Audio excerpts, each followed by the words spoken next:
데살로니가전서 5장입니다. 5장 18절 한 절밖에 안 되니까 우리 같이 읽읍시다. 데살로니가전서 5장 18절 읽겠습니다. 범사에 감사하라. 이것이 그리스도 예수 안에서 너희를 향하신 하나님의 뜻이니라. 아멘. 한 번만 더 읽어봅시다. 범사에 감사하라.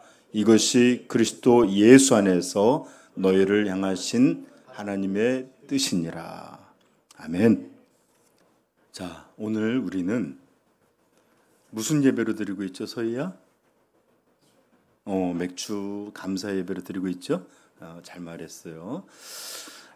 그런데 맥주라는 게 무슨 뜻일까? 맥주절, 맥주. 이게 무슨 뜻이지? 응? 보리? 뭐라 그러면? 보리, 맞아. 쌀보리가 아니라 보리를 추수하는, 그것을 감사하는 그런 절기가 바로 맥주절이에요. 근데 사실 여러분들 맥주절은 조금은 그 기원의 문제에 있어서 사실 논란이 좀 있습니다. 예를 들어서 한글 성경의 번역이나 또 여러 가지 문제들이 있지만 저는 자세히 다루지는 않겠어요.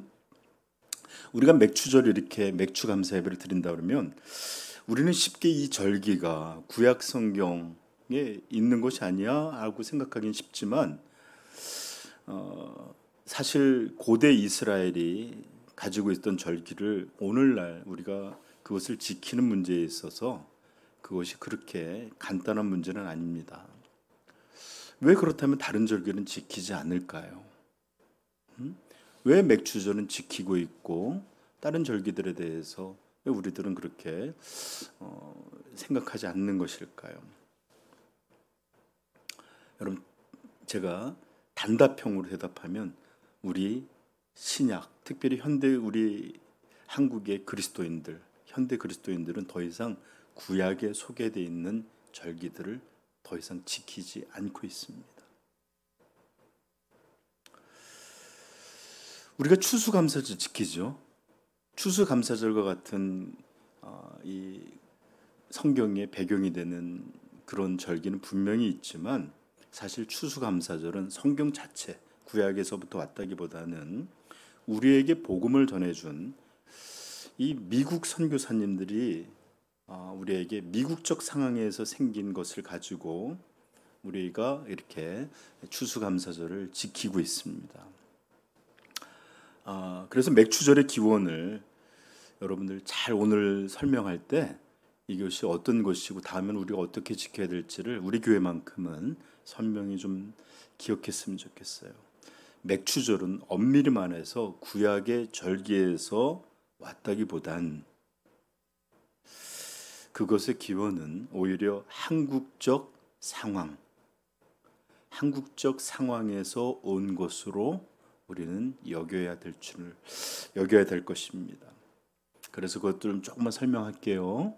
이것은 엄밀하게 말해서 구약의 어떤 것들을 채용했다기보다는 한국적 상황에서 오히려 만들어져서 이렇게 우리가 절기를 지키고 있다라는 것을 좀 기억하십시오. 혹시 서희야, 보릿고개라는 말 들어본 적 있습니까? 가을에 추수 때 우리는 이 많은 것들을 이렇게 걷어놓고 적당히 비축해 놓지만 대부분은 가난한 농부들이었기에 사람들은 그 겨울을 지나면서 대부분의 저축해놨던 식량들을 먹고 봄이 되면 거의 식량이 동이 납니다. 만약에 여러분들 오늘날 현대의 젊은이들 많은 사람들에게 사계절 중 어느 계절을 가장 좋아하세요? 물어보면 대부분 여성분들은 봄이요 그렇게 말해요. 꽃도 피고 만물이 소생하고 이쁘잖아요. 그런데 사실은 옛 선조들에게 봄은 아주 참혹하고 무서운 계절이었습니다. 왜 그랬냐? 대부분의 여러분 농지는 양반들이 소유하고 있었어요. 곡물들을 이렇게 논이나 밭이나 이런 데서 곡물을 하시는 양반들이 소유하고 있었고, 그것들을 소작한다라는 말은 그 땅을 빌려서 농사를 지어서 이 추수를 하게 되면 꽤 많은 대부분의 양은 그 땅의 주인에게 바치고 그 얼마에 남는 것을 가지고 온 가족이 먹고 겨울을 나고 또 다음에 새로운 곡물이 나올 때까지 준비하고 살았어야 됐습니다. 설령 소작농이 아니라 할지라도 좋은 땅들은 벌써 양반들이나 이런 사람들이 갖고 있었기에 조금의 땅을 갖고서 열 식구, 네 식구, 부모를 공양하고 자녀들을 먹이는 일들은 즉 생계를 유지하기는 턱없는 양으로 그렇게 살아야 됐던 것입니다. 그리고 여러분들 생각해 보시면 다음에 종자들은 어떻게 할 겁니까? 그러니까 추수한 것 중에 아주 중요하게 농사를 지을 종자 씨는 절대로 먹을 수 없었어요. 농부는 아무리 굶어도 다음 해 농사 질 것들을 먹질 않는데요. 그것을 먹으면 벌써 더 이상 소망은, 희망은 없어지는 것이기에 굶고 설령 쓰러지는 한이 있어도 그것을 남겨둬야 됐던 거예요. 이러다 보니까 정작 겨울에 먹을 게 없잖아요, 그렇죠? 마트에 가는 것도 아니야. 산에 가도 다 얼어 있고 죽어 있잖아요, 그렇죠? 그러다 보니까 적은 양의 곡물들을 대부분 겨울에 식구들과 나눠 먹고 이제 봄이 될 때 더 이상 먹을 게 없는 그런 아주 어려운 시기가 바로 봄이었어요. 그래서 봄춘, 가난한 궁자로서 춘궁기라는 말을 쓰는 겁니다. 춘궁기. 그래서 옛날 사람들은 절대로 봄이 그렇게 낭만적이고 좋은 계절이 아니었을 거예요. 그래서 그때 봄이 되면 이제 이파리들이 날고 하니까 나무 껍데기를 이렇게 잘라보면 안에 연한 순이 있거든요. 그거를 먹든지 또는 풀떼기들을 갖다가 죽처럼 삶아서 먹든지. 그래서 이 어려운 시기를 겨우겨우 넘었는데, 그래서 전에도 한번 얘기했지만 우리 옛말에 제가 설교단에서 말하기는 좀 부끄러운 얘기인데 이렇게 적당히 표현할게, 학문이 찢어지도록 가난했다라는 말이 있어요. 왜 그러냐? 곡물을 먹은 게 아니라 이런 나무 뿌리, 그다음에 풀뿌리 이런 거를 먹다 보니까 제대로 변을 볼 수가 없는 거예요. 그래서 제대로 변을 못 보니까 이 학문이 찢어지고 나무를 이제 예전에 봤던 글을 보면 이 나무를 갖다가 이렇게 긁어내서 보는 만큼 가난한 시절, 먹을 게 없는 시절을 학문이 찢어지도록 가난한 시절이었다라고 표현하는 거예요. 그러나 이 때를 어떻게 버텨서 이제 6월이 되면 6월 중순 또는 하순에 처음으로 음식을 먹을 수 있게 되는데, 이때가 바로 보리가 추수할 때입니다. 보리는 모든 곡물 중에 가장 먼저 추수하는 계절이에요. 가을에 모든 것을 이렇게 이제 농사를 지어서 하고 난 다음에 빈 땅에 이 보리를 뿌려 놓으면 겨우내 이제 자랐다가 봄이 지나고 이제 보리를 추수할 때가 됩니다. 그래서 이 햇보리, 새로 난 보리를 얻기 전까지 가장 힘든 그 시절을 산을 넘는 것처럼 표현한 거예요. 보릿고개. 견디기 힘든 그 보릿고개를 넘는다라고 불렀던 것입니다. 여러분 생각해 보세요. 이렇게 보릿고개를 넘기고 보리를 추수해서 가족들과 어린 자녀들과 함께 상에 둘러앉아서 이제 곡물이라고 할 수 있는 것들을 처음 한 끼, 반찬이 대단해서가 아니라 그런 것들을 배불리 먹는 그런 때가 바로 6월 말 7월 초였습니다. 그래서 한국 교회는 이 시기를 성경의 절기를 본떠서 맥추절, 보리 추수의 감사절로 이렇게 지켜왔던 것이에요. 어, 출애굽기에도 맥추절을 지키라 나오는데 사실 이것은 번역상에 조금 문제가 있다라고 요즘 밝혀지고 있고 그들이 먹는 것도 보리라기보다는 밀에 가까운 것이었기 때문에 우리하고 딱 맞는 건 아니에요. 그러나 어쨌든 우리는 이럴 때 우리 조상들이 그 어려움을 견디고 이제 이 보리를 추수하고 하나님께 감사하던 그런 절기를 맥주 감사절로 지켜오고 있는 것입니다. 우리 중에 보리 농사 짓는 사람 있습니까? 아무도 없죠. 아버님 앉으신데요. 그래서 그리고 또 오늘날 우리 농경사회도 아니고 또 그만큼 먹는 게 없는 보릿고개가 무엇인지 춘궁기라고 불리는 것이 어떤 것인지 우리 대부분은 모르는 사람들입니다. 심지어 배고픔이 얼마나 사람을 고통스럽게 하고 이 배고픔이라는 게 얼마나 한 가족의 비극을 만드는지도 우리는 잘 몰라요.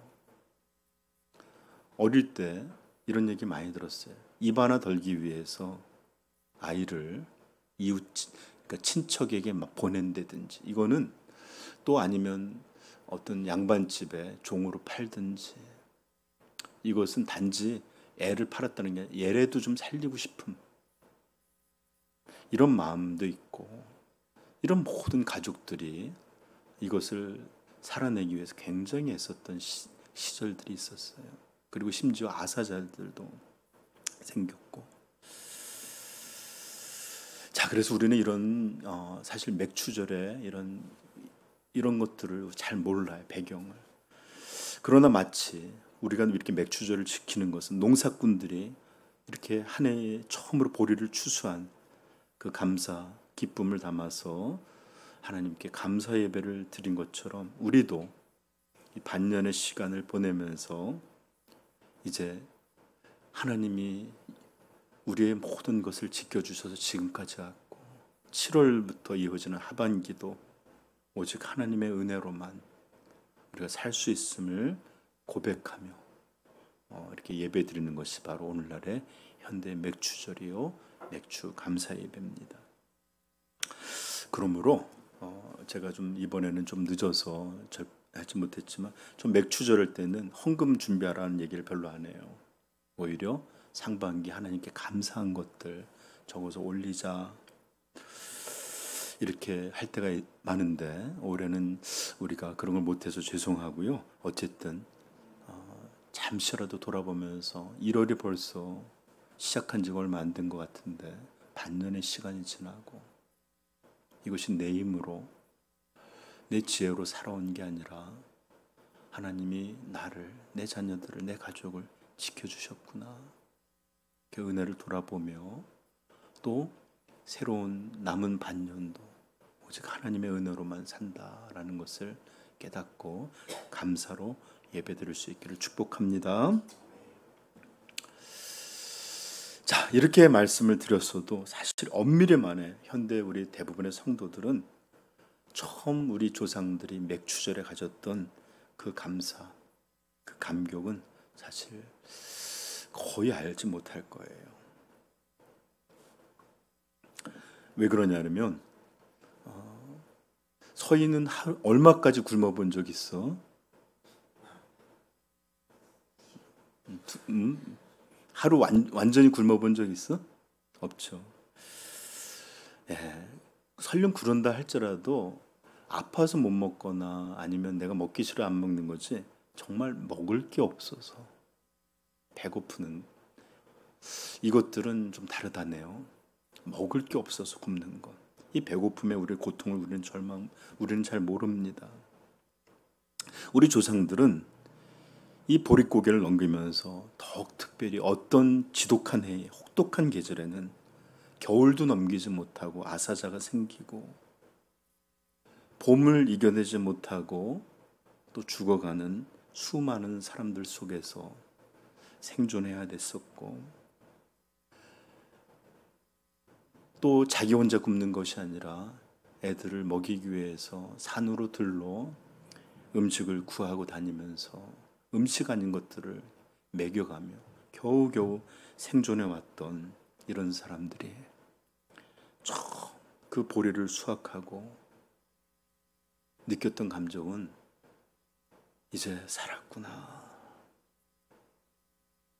그냥 감사가 이제는 우리 살았구나.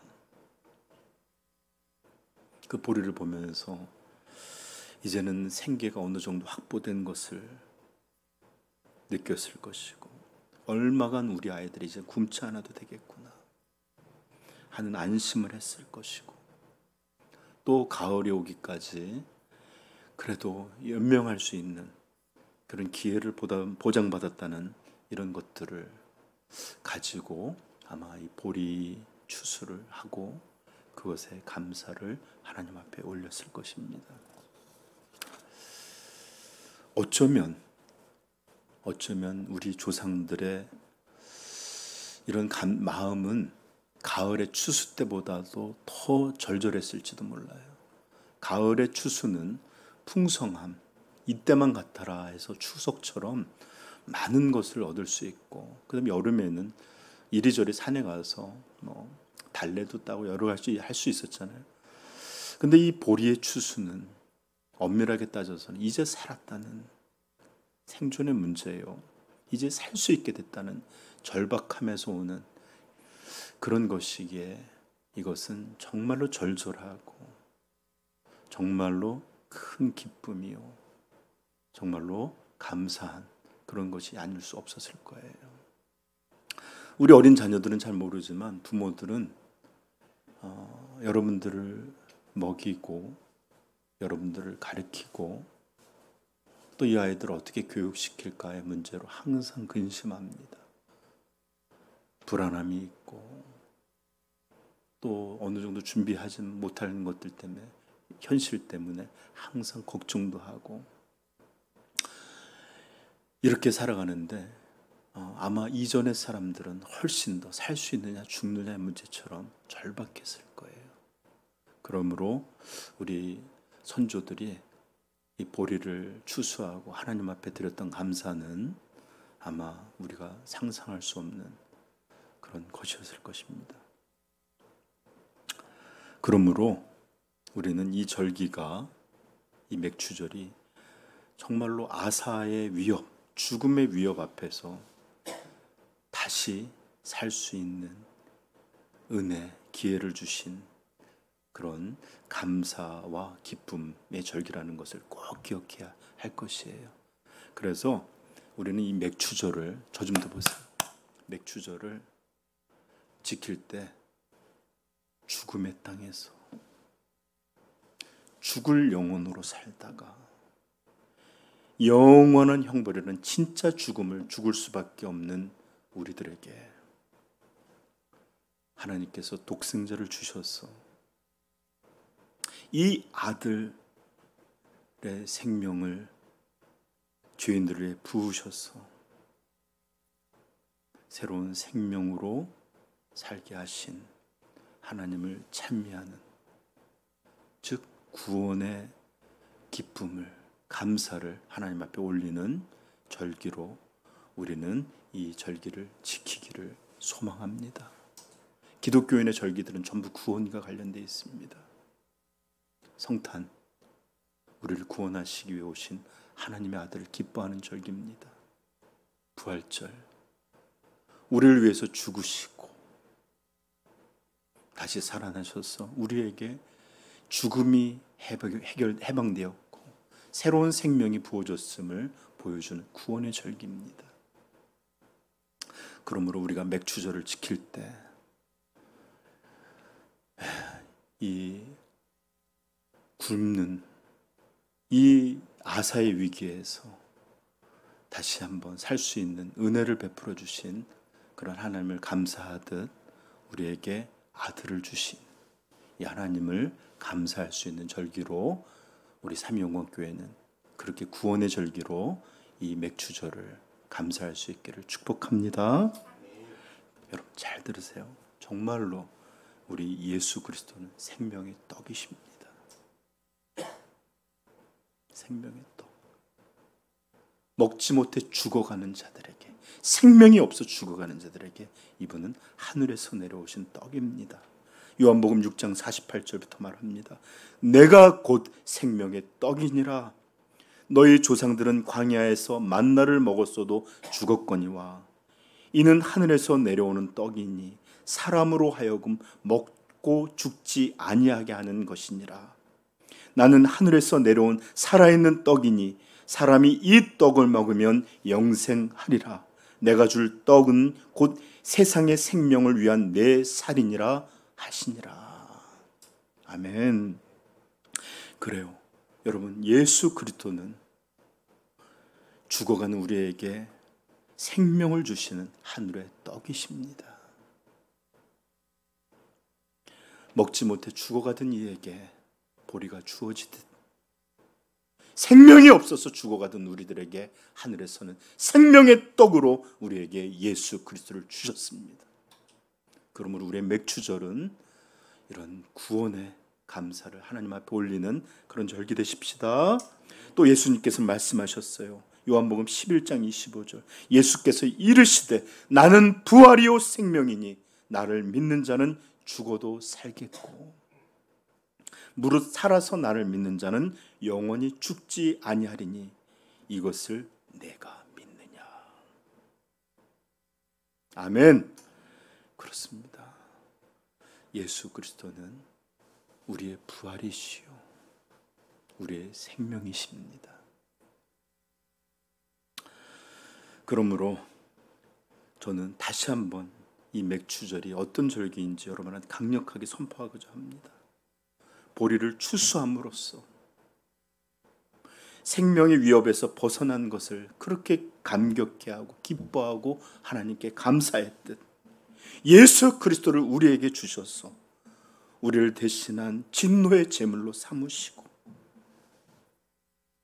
우리에게 생명의 떡으로 부활의 생명으로 이 예수 그리스도를 주신 하나님을 찬양하고 기뻐하고 감사하는 절기가 우리 현대 맥주절이 되어야 될 줄로 믿습니다. 그러므로 우리 성도의 맥주절은 보리를 수확해서 이제 우리 가족은 죽지 않았구나, 내 새끼들을 먹을 수 있겠구나 하는 그 감격보다 더 큰 감격으로 우리에게 생명을 주신, 우리에게 생명의 떡 예수 그리스도를 주신 그 하나님을 향하여 참되게 감사할 수 있는 절기로 우리 매년 드릴 수 있기를 축복합니다.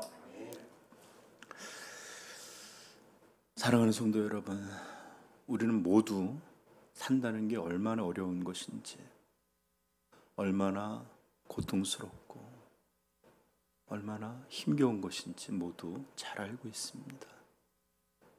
매일매일 살아가는 것에 대한 걱정, 염려, 이것은 단지 경제적인 것뿐만 아니라 아이들이 어디 가서 다치지는 않을까, 잘못된 친구들과 함께 타락돼 가는 것은 아닐까, 또 온 식구들이 건강이나 이런 것에 해침을 받는 것은 아닐까, 이런 걱정들을 가지고 살아요.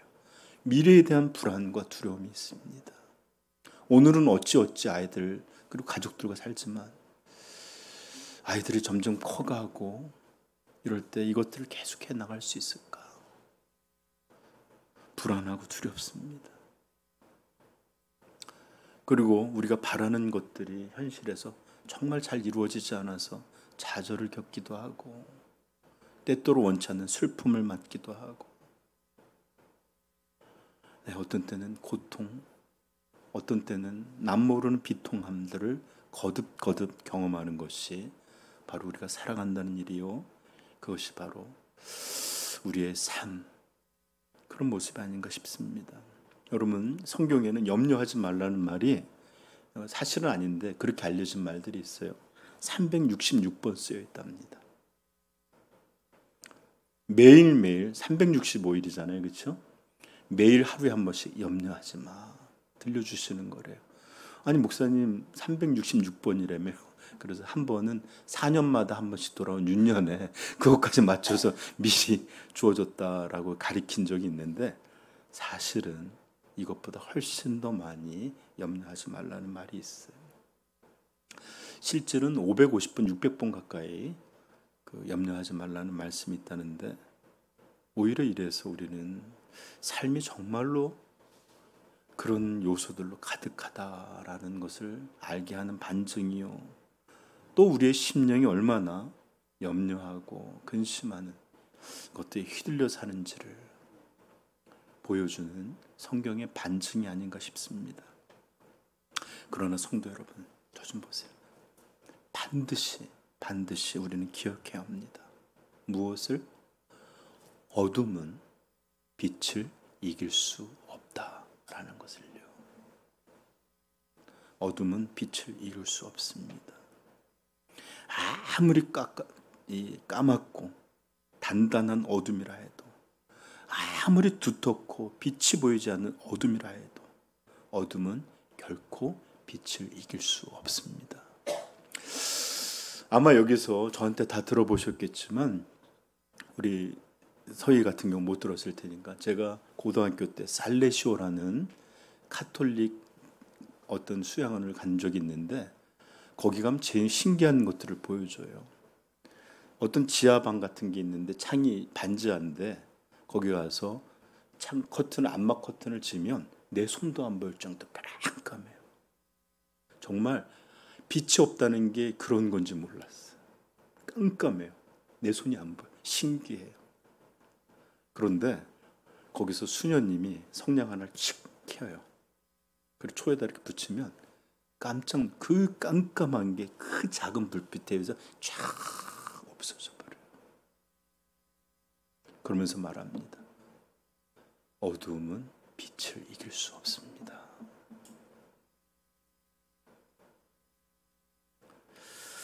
혹시 지금 여러분들의 삶은 수많은 어두움들로 가득한 그런 상태는 아니십니까? 어려움들이 마치 어둠처럼 내 영혼을 그렇게 덮고 있지는 않습니까? 삶은 어렵고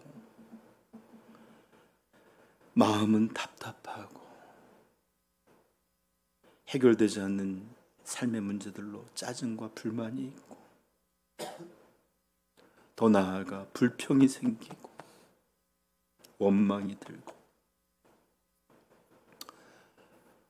문제들은 정말로 해결되지 않을 것 같은 깜깜한 어둠, 그저 사는 것이 기쁨 없이 하루를 이빨 깨물고 버텨가는 것처럼 살아가는 그런 어둠은 여러분들에게 없습니까? 그렇다면 오늘 하나님의 말씀이, 하나님께서 여러분들에게 명하시는 빛의 명령을 들어보시기를 권면합니다.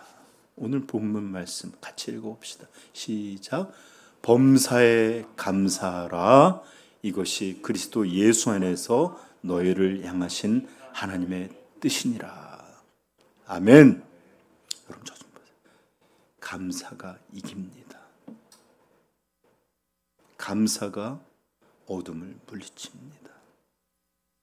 감사가 깜깜한 손에 앞에 빛도 보이지 않는 이런 것들을 밀어내는 하나님이 주신 빛의 능력입니다. 그래서 하나님 명하시는 거예요. 범사에 감사하라. 범사. 이 범사라는 말은 엠파티라는 말로 모든 상황에서 감사해라. 모든 환경에서 감사해라. 어떤 조건에서도 감사해라. 즉 한마디로 모든 일에 언제든지 너희는 감사하라. 이렇게 명령하시는 것입니다. 주보에 보면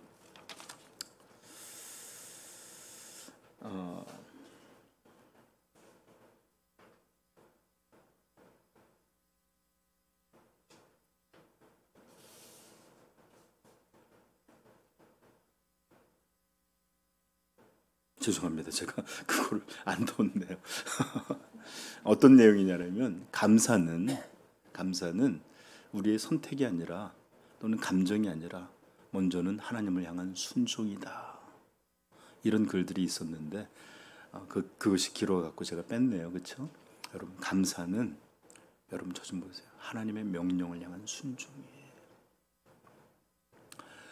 언제나 모든 일에 감사해야 합니다. 이것이 여러분들이 어둠에 사로잡히지 않고 이 절망이든지 또는 낙심이든지 수많은 염려든지 이런 것에 사로잡히지 않는 하늘에서부터 온 그런 능력이라는 걸 믿기를 축복합니다. 그러나 이게 가능한 일일까요? 정말 언제든지 모든 일에든지 감사하는 일 정말 가능할까요? 저는 먼저 대답 가능합니다. 저는 그것을 원래는 오늘 찬송가에서 여러분들에게 먼저 들려고 했는데 아까 불렀죠? 슬픈 마음 있는 사람 예수 이름 믿으면 영원토록 변함없는 기쁜 마음 얻으리. 예수의 이름은 세상의 기쁨이요 예수의 이름은 천국의 기쁨일세. 사실 오늘 본문은 항상 기뻐하라, 쉬지 말고 기도하라, 범사에 감사하라 하나로 연결되어 있는 거예요. 그리고 이 기쁨은 항상 감사하는 기쁨은 항상 이 기뻐하는 것은 원인이 하나님께 감사하는 것입니다. 여러분 예수 이름 믿으면 영원토록 변함없는 기쁜 마음 얻으리. 이것을 지었던 작사가는 리디아 백스터라는 사모님이신데 이건 단지 멋진 말을 하려고 했던 게 아닙니다. 그녀는 오랜 투병 생활, 어렸을 때부터 계속해서 아파온 그런 삶을 살았습니다. 정말 누구보다 슬픔에 둘러싸야 살 운명이었지만 누구보다도 가장 기쁜 인생을 보낸 사람들 중에 하나입니다. 이 찬송시도 그녀가 아주 오랫동안 앓고 있던 중에 쓰여졌던 그런 시입니다. 어느 날 백스터 부인의 친한 친구가 병문안에 와서 그녀에게 물었습니다. 리디아, 어떻게 당신은 질병 중에 이렇게 고통받으면서도 우리보다 더 기뻐하고 활력이 넘칠 수 있죠? 그 비결이 도대체 무엇이에요? 그랬더니 백스터 부인은 이렇게 말했답니다. 저는 사람들이 모르는 특별한 무기를 가지고 있어요. 대단히 특별한 갑옷을 입고 있어요. 나는 예수 그리스도라는 그 이름을 가지고 있기 때문이에요. 그 가사가 바로 이겁니다. 슬픈 마음 있는 사람 예수 이름 믿으면 영원토록 변함없는 기쁜 마음 얻으리. 그녀는 괴로운 중에 작사해서 예수의 이름은 세상의 기쁨이요 예수의 이름은 천국의 기쁨일세. 그렇습니다. 감사하는 영혼, 참된 만족으로 넘쳐있는 영혼, 감사함으로 기쁨으로 충만해 있는 영혼에는 어둠이 스며들 수 없습니다. 마치 빛이 어둠을 몰아내듯이 우리 안에 있는 절망을, 탄식을, 불평을 밀어내는 빛의 능력입니다. 오늘 어려움에 처한 우리 성도들의 근본적인 문제는 단지 어떤 상황에서, 여건에서 나아지는 것, 이것이 아닐 것입니다. 막혀있고 맺혀있는 어떤 문제들에서 풀려지는 것, 이것이 근본적인 문제가 아닙니다. 나에게 닥친 어려움이나 고통이 사라지는 것, 이거 우리가 바라는 것이 근본적인 게 아니에요. 왜냐? 이것들은 이 땅에서 살아가는 날 동안 거듭거듭 계속해서 그 모양만 바뀌고 그 이름만 바뀌고 그 얼굴만 바뀌고 그 정도만 바뀌고 그 시기만 바뀌어서 계속해서 우리에게 밀려올 것이고 우리는 그것들 안에 살아가게 될 것입니다. 세상에도 감사가 있지요. 오늘도 그랬지만 추수해서 먹을 수 있다든지 문제가 해결됐다든지 그렇게 소망하는 것들을 얻게 된다든지. 그러나 이런 것들은 언제나 환경과 조건에 따라서 높아졌다 낮아졌다 높아졌다 낮아졌다 이렇게 업앤다운 마치 롤러코스터를 타는 것처럼 현기증 나는 그런 삶이 될 뿐입니다. 그러므로 진짜 성도들에게 중요한 문제는 어떤 일에든지 무슨 상황이든지 언제든지 흔들리지 않는 특별한 무기, 상황을 초월한 초월적인 무기, 그 무기가 필요합니다. 그리고 우리는 그 무기의 이름을 정확히 알고 있습니다. 그 무기는 예수 그리스도, 그리고 그분의 복음입니다. 내가 복음을 부끄러워하지 아니하노니 이 복음은 모든 믿는 자에게 구원을 주시는 하나님의 능력이 됨이라.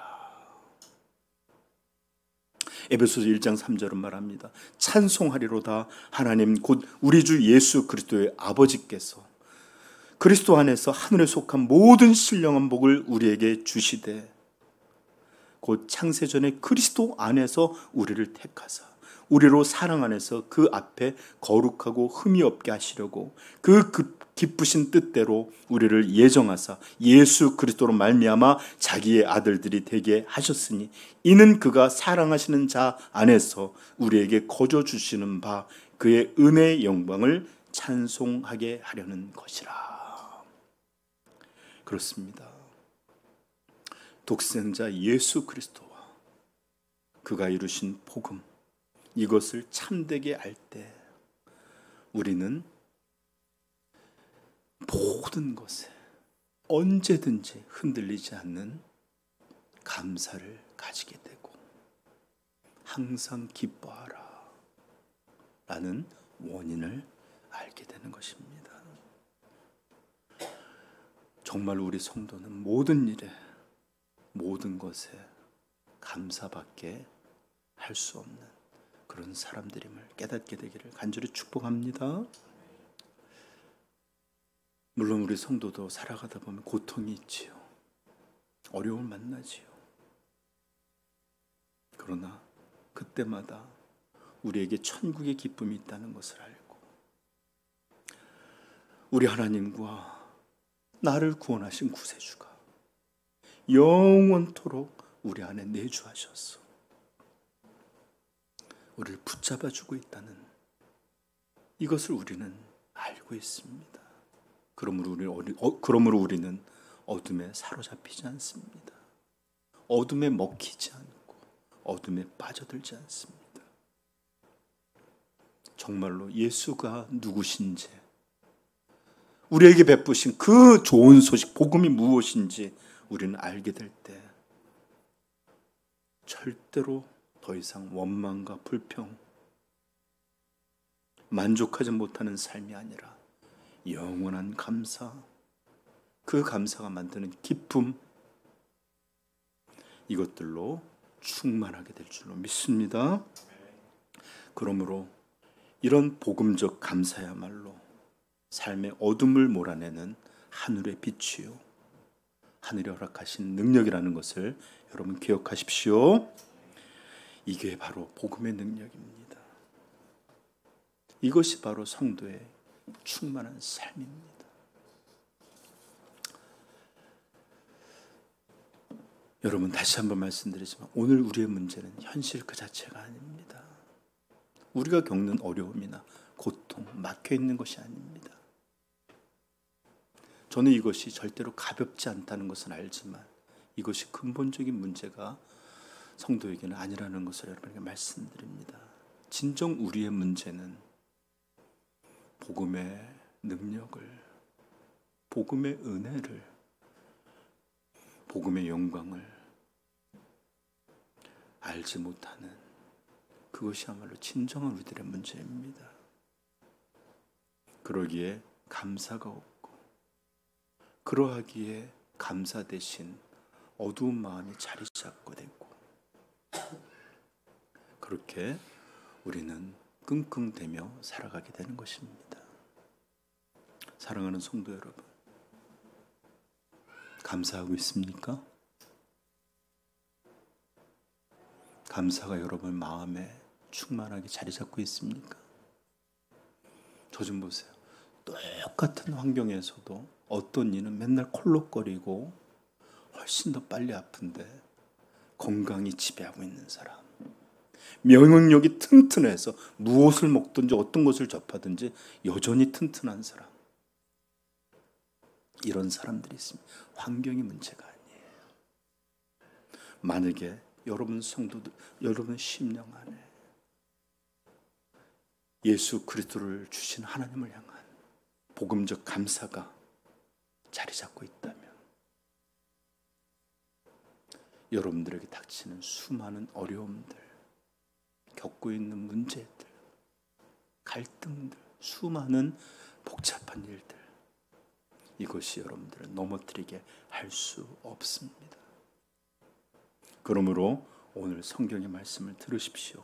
범사에 감사하라. 이것이 그리스도 예수 안에서 너희를 향하신 하나님의 뜻이니라. 범사에 감사하라.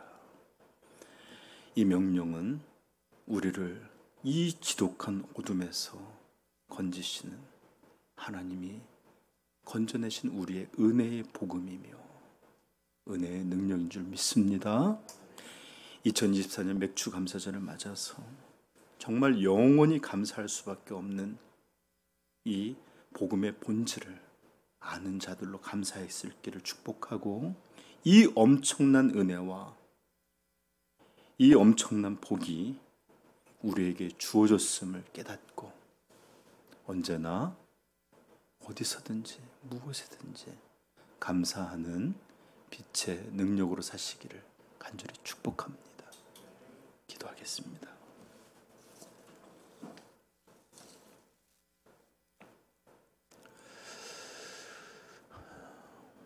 여러분, 우리 성도들에게는 환경도, 그다음에 우리가 겪고 있는 어려움들도,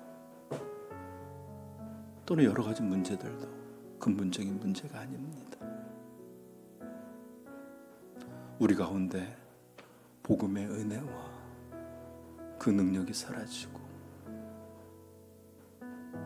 참된 만족을 모르고 감사로 충만하는 이런 것이 없는 것이야말로 우리 성도들의 진정한 문제요, 진정한 위기입니다. 감사하는 영혼은 항상 기뻐합니다. 감사하는 영혼은 항상 하나님을 향하여 즐거워합니다. 어려움을 이기는 힘을 얻습니다. 깜깜한 어두움을 밀어내는 빛의 능력을 얻습니다. 그러므로 우리에게 범사에 감사하라, 이런 명령을 주신 하나님께 찬송을 드립니다.